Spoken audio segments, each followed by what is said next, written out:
ओम सच्चिदानंद रूपाय विश्व उत्पत्ति आदि हेतवे तापत्रय विनाशाय श्री कृष्णाय वयम नमः।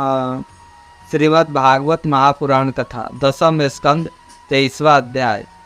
मथुरा के चतुर्वेदियों को यज्ञ में भगवान का भोजन मांगना, यज्ञ पत्नियों पर कृपा। श्री सुखदेव जी बोले, हे परीक्षित, एक दिन श्री कृष्ण बलराम वन में गौ चराते हुए ग्वाल बालों के साथ खेल रहे थे। उसी समय कुछ ग्वालों ने श्री कन्हैया जी से कहा, हे भैया श्याम, हम आज घर से कलेवा करके नहीं आए हैं तथा कोई गोपी हमारे लिए छाछ भी नहीं लाई है।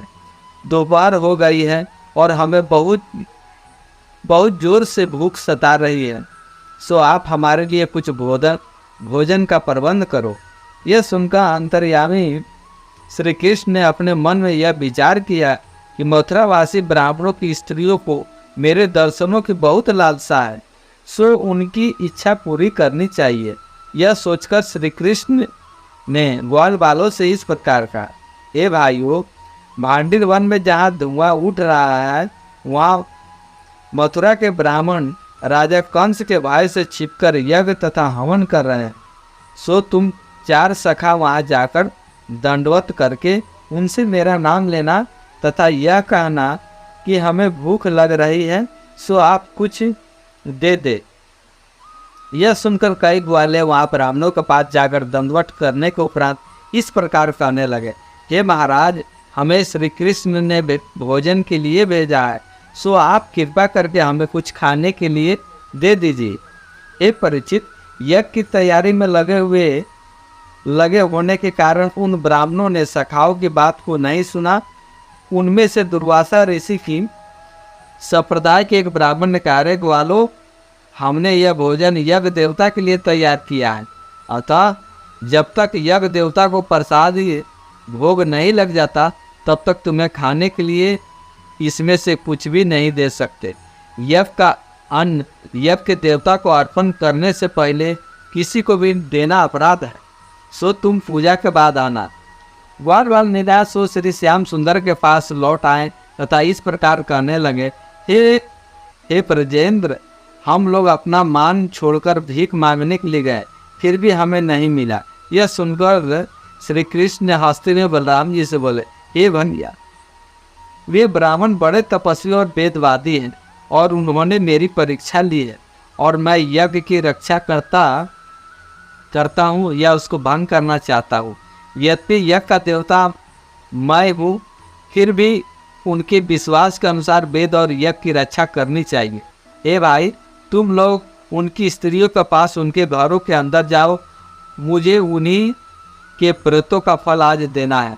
तुम उनसे कहना कि श्याम तथा बलराम गौ चराने के लिए वन में आए हुए हैं, इस समय उन्हें भूख लग रही है, सो तुमसे भोजन मंगाया है, वे तुमको बड़े सम्मान सहित भोजन देगी। यह सुनकर ग्वाल वालों ने ऋषि पत्नियों के पास जाकर कहा, हे माताओं, श्री कन्हैया जी और बलराम जी वन में भूखे बैठे हैं, उन्होंने तुमसे भोजन मंगाया है। ग्वालों के ऐसे वचन सुनकर सब ऋषि पत्नी प्रसन्न होकर बोली, हमारे धन्य भाग है जो आज श्री मुरली मनोहर लाल जी ने हमसे भोजन मंगाया है, हम अभी उनके लिए भोजन लेकर चलती है। हे राजन, उन सब स्त्रियों के मन में यह इच्छा लगी हुई थी कि किसी प्रकार यदि श्री कृष्ण की यहाँ पर कृपा करे तो हमें कन्हैया जी के दर्शन प्राप्त हो। अतः उसी समय वे मेवा, मिठाई, लड्डू, पेड़ा, खीर, दूध, दही, माखन आदि सोने चांदी के थालों और कलशों में भरकर कन्हैया जी को भोजन कराने के लिए चल पड़ी। अब वे घर से बाहर निकल आई तो उन्होंने ग्वाल बालकों से पूछा, हे ग्वाल बालों, श्री श्याम सुंदर कहाँ बैठे हैं? ग्वाल बालों ने उत्तर दिया, आगे कुछ दूर पर वे बैठे हैं। यह सुनकर वे प्रेम मग्न होकर आगे चली। वे सब चौवाइने भोजन के लिए परम ब्रह्म प्रभु के पास जा पहुंची। कन्हैया जी कदम के वृक्ष की छाया में एक सखा के कंधे पर हाथ रखे दूसरे हाथ में कमल का फूल लिए खड़े थे। ब्राह्मणियों ने उनके पास पहुंचकर भोजन के थाल उनके सामने रख दिए तथा उनकी मोहनी मूर्त को देख अत्यंत प्रसन्न हो आपस में ही कहने लगे, हे सखी, ये ही वे कन्हैया जी हैं जिनकी प्रशंसा सुनकर हम लोग सदा ध्यान करती थी। आज हमारे बड़े भाग उदय हुए जो हमने इनका दर्शन पाया है।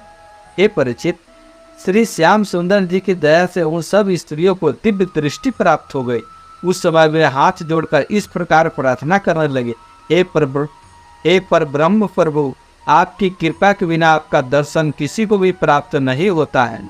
जाने हमारे किस जन्म के पूर्ण उदय हुए हैं जो हमने आज आपका दर्शन प्राप्त किया।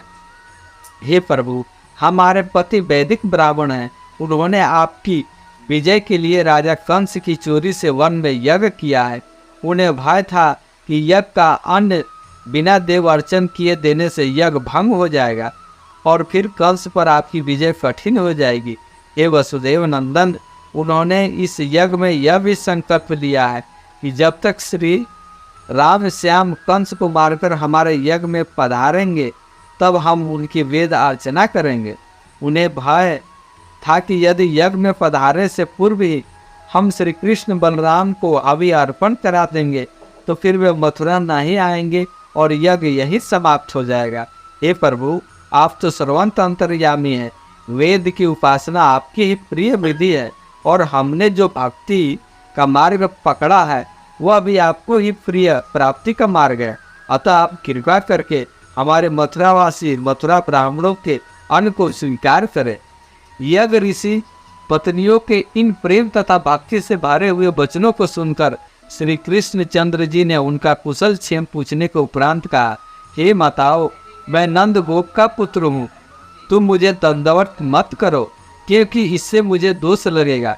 जो लोग ब्राह्मणों अथवा उनकी स्त्रियों से प्रणाम या अपनी सेवा कराते हैं उन्हें नरक में जाना पड़ता है। शेष अगले अंक में। जय जय श्री कृष्ण हरि, जय जय श्री राधे, जय जय श्री राधे, जय जय श्री राधे।